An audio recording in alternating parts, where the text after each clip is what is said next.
Hey guys, how's it going? So what am I working on now?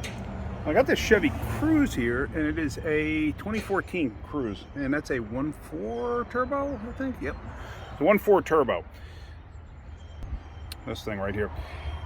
These do have some problems. They're a good motor, but they are known for a few problems. One being this housing and this stupid nipple assembly here, whatever you want to call this thing. They're known for snapping off, and then you kind of have like a little geyser of antifreeze that blows up from there. That's one issue. Another issue is turbos. However, normally when I find that these things are maintained very well, there's not an issue, except for that. That does become an issue regardless. Those plastic housings on anything, any vehicle, they always go bad eventually. From the heat cycles of the motor and everything else, they eventually get brittle. If you have one of these, you may want to just replace that as a preventive maintenance. But yeah, so customer's complaint is overheating. So first thing you do, the car engine's cold, it got towed in. I haven't looked at anything, all I did was open the hood. So first thing you do in a situation like this is you check the antifreeze. So I'm going to check the antifreeze. I'm also going to pull the oil cap off. I want to see if there's any mung, I like to call it mung, any mung on the inside of it, like a buildup. If there's like a white creamy buildup, you probably have coolant getting in the oil. So I don't even know what the mileage is on this car, but let's check the coolant level first. So here's the coolant bottle, and if you look on the side, it's a little bit low, not much. So that's a good sign.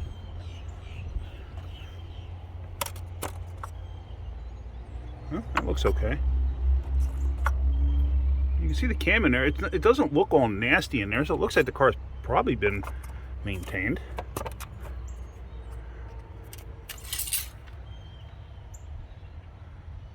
That's all right. Let's start it up, see what we got. Then obviously I'm going to look for white smoke too. Sounds okay. We do have a check engine light.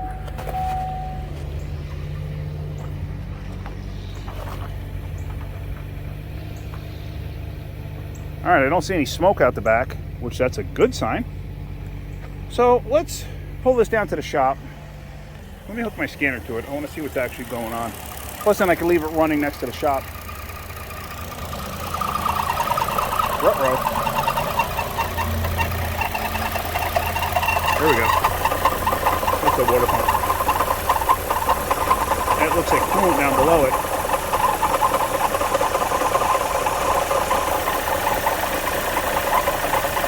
And looking from my angle, it almost looks like that pulley's wobbling around a little bit. All right, let me pull this thing down to the shop.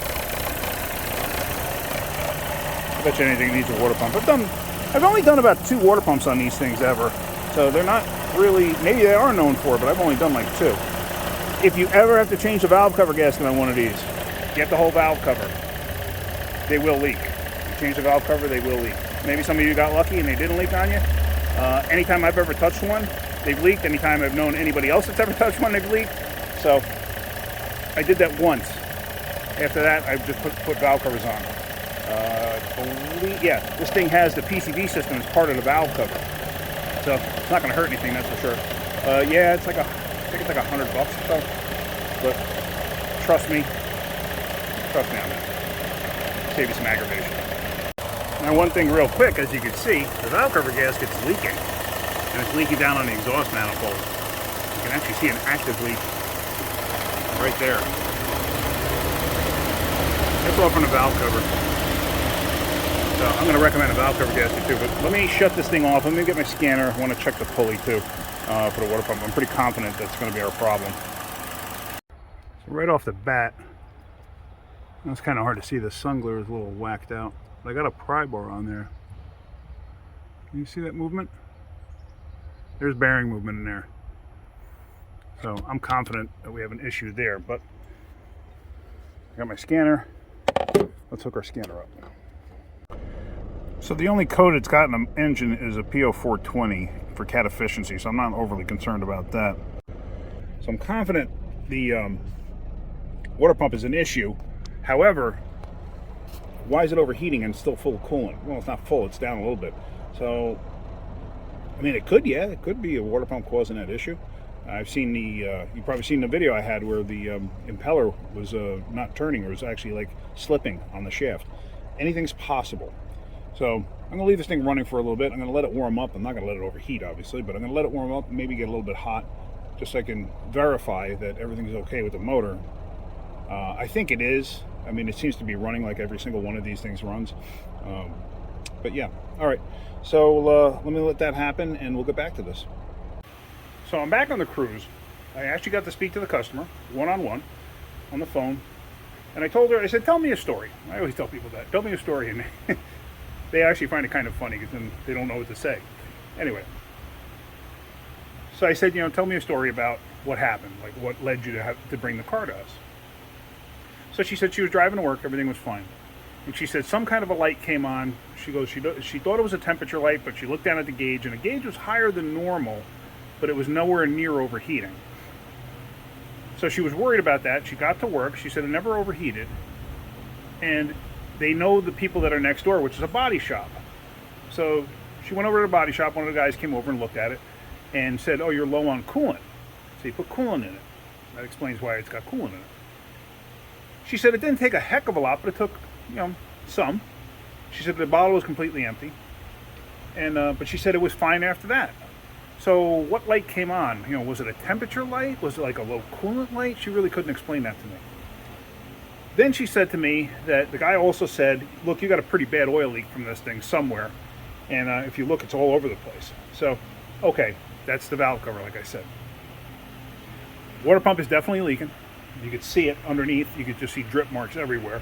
Only thing on that side of the motor is the water pump. I mean, I'm sure there's a freeze plug or something there, but it's the water pump. It's got play in it. You saw that. So I'm confident there's nothing actually wrong with the engine. I think it just was low enough on coolant, so the temperature was coming up. But she's confident it didn't overheat, which is good. So I think what we're going to do is we're going to do a water pump. And like I said, I'm going to call and find out about a valve cover for this thing. Now, if you ever go to order a valve cover for one of these with this 1.4, supposedly, and I've run into this before, there is a difference in 1.4s, and I don't understand why. There's two different 1.4s. So this is a Cruze LT. The Cruze, I don't know, Platinum or whatever the heck they call it, or Palladium, I have no clue. It was something like a limited, it's like the high-end one. Supposedly, well, not supposedly, I've run into this. There's a slight difference in the valve covers. So if you go to put one from an LT onto the other one, whatever that one is, it won't fit. So just be mindful of that. Make sure you know the submodel, meaning LT, Z28, whatever the heck they call them. So let me go ahead and let me get parts ordered for this thing, and we're going to go from there. So we're not going to get to the Cruze till sometime next week, it turns out. I guess a combination of funds and our schedule. So, but anyway, I figured let me just leave this here, and then when I go to doing the valve cover and the water pump, I'll make a video on that. So, all right, hopefully you got something out of that. If you did, hit that like button. If you could, please subscribe. All right, guys, have a great day. Keep wrenching.